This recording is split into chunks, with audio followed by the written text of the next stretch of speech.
ربط مباشر يومي من الكوت ديفوار مع زميل محمد علي بوزقرو، تحاليل لمحللي البرنامج واستضافات، وباش تكون ايضا متابعه لاخر اخبار المنتخب الوطني التونسي لكره اليد الموجود في مصر، يؤمنها الزميل عاطف الجبالي. اخره اليد ان شاء الله بالنجاح والتوفيق وحظ المنتخب الوطني التونسي موريتانيا من جديد الكره.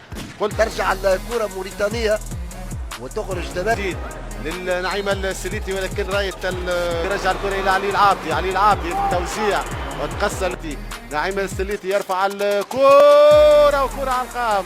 أول محاولات الخطيرة للمنتخب الوطني التونسي أمامكم من اليسر السخيري. الكرة باهية من كشريدة، يراوغ كشريدة ممتاز. كشريدة على مستوى الجهة اليمين تحصل على مخالفة.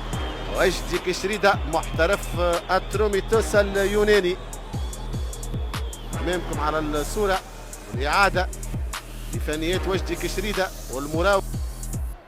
ما زالت الكرة المنتخب في ملعب الأولمبي حمادي العقربي بيراوغ تتنفذ وكاد يكون الهدف الأول، كاد يكون الهدف الأول لصالح المنتخب الوطني. كليه ثم مع المنتخب الموريتاني يشارك معه للمرة الثالثة.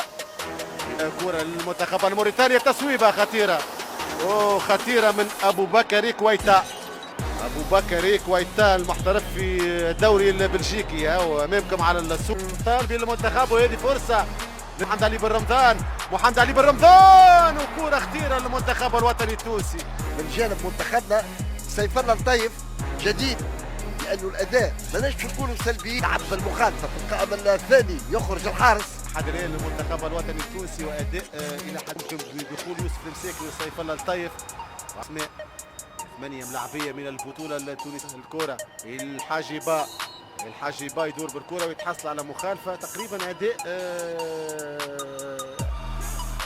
والتوزيعة والحارس ياسر العاشوري في القائم الأول. كرة ثانية يرفع في النسق، حذاري من هذه العملية.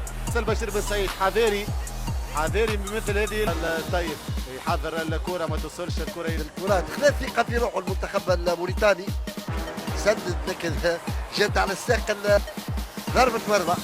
ضربة مرمى لصالح في مثل هذه المباريات قبل ايامات. سيف الله لطيف الكرة بعيدة من سيف الله.